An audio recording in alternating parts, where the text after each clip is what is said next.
예전에 나라를 일본에게 빼앗겨 우리말도 글도 못 쓰고 재산도 빼앗기고 강제로 일을 해야 했던 때가 있었어.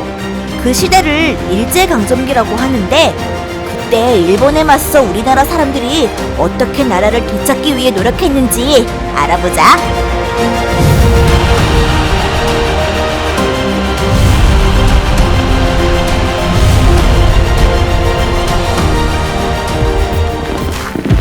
(1905년) 일본은 군대를 데리고 와서 우리나라 임금과 신하들을 협박하여 억지로 우리나라에게 좋지 않은 약속을 맺게 했습니다. 이것을 을사늑약이라고 하는데 중요한 내용 중 하나는 우리나라 외교를 일본이 마음대로 하고 우리나라 정치에 간섭한다는 거예요. 여기에 신하 중 일부가 자기의 이익을 위하여 나라를 일본에 판 사람들이 있는데 이들을 5명의 도적이라고 하여 을사오적이라고 합니다. 일본이 우리나라의 주권을 강제로 빼앗자 전국 곳곳에서 나라를 구하려고 사람들이 스스로 군대를 만들어 일어났습니다. 이것을 의병이라고 해요. 전국 의병 중 호남 지역의 대표적인 의병이 1906년 4월에 일어난 태인의병입니다. 태인의병이 시작된 곳은 정읍시에 있는 무성서원인데 여기에 나라를 걱정하는 사람들이 모여 의병을 일으키기로 굳게 결정했어요.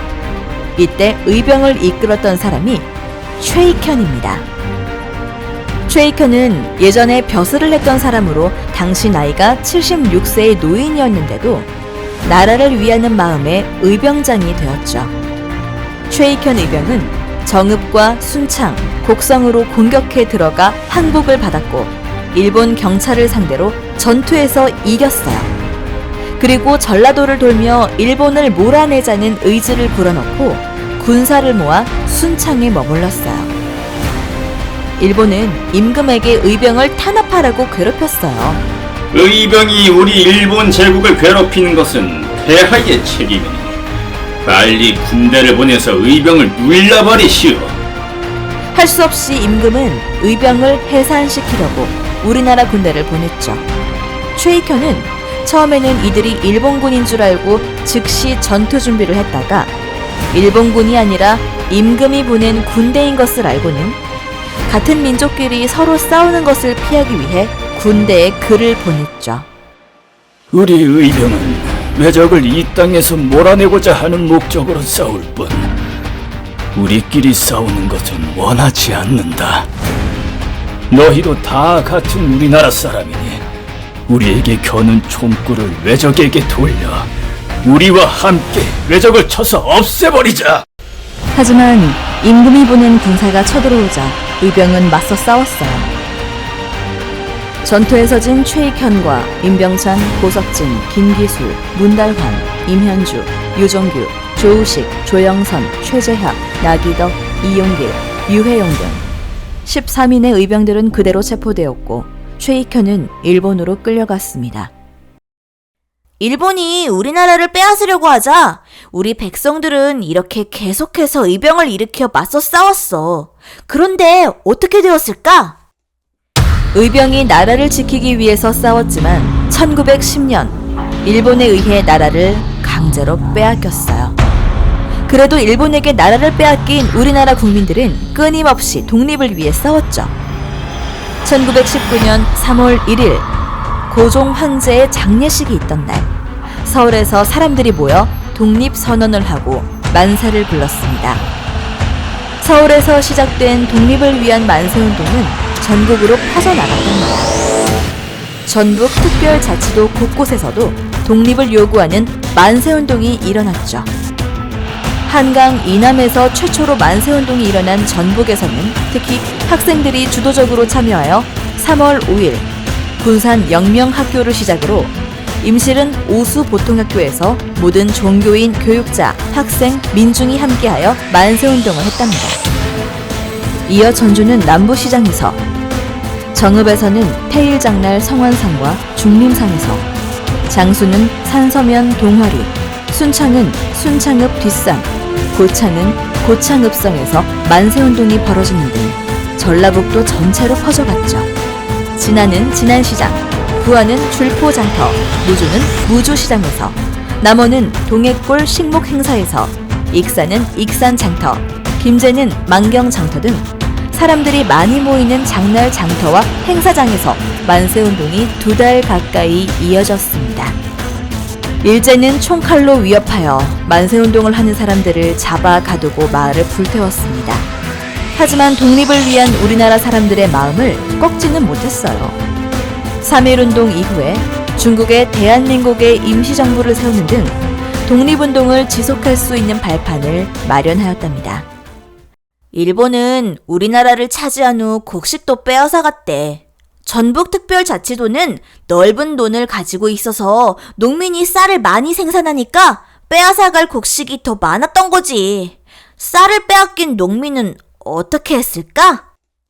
일본은 전라도 지역에 큰 농장을 세워 땅을 차지하고선 농민들에게는 땅을 빌려주고 그 땅에서 생산한 쌀이랑 곡식을 많이 빼앗아갔어요.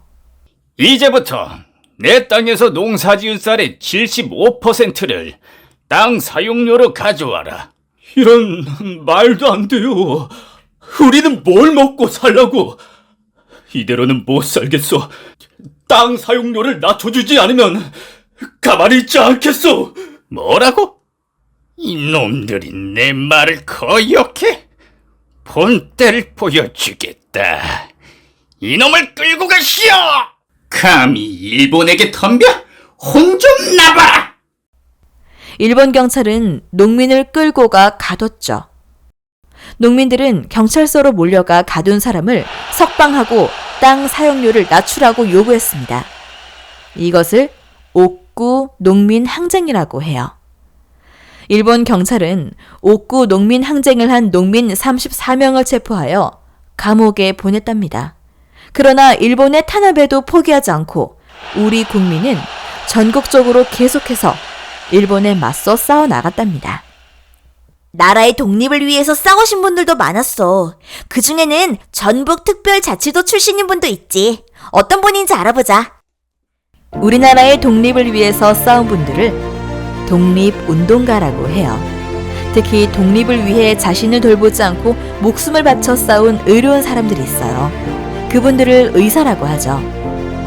이토 히로부미를 사살한 안중근, 일본 왕 히로히토가 탄 마차에 수류탄을 던진 이봉창, 홍코우 공원에서 폭탄을 던진 윤봉길, 그리고 백정기 의사가 그런 영웅들이에요.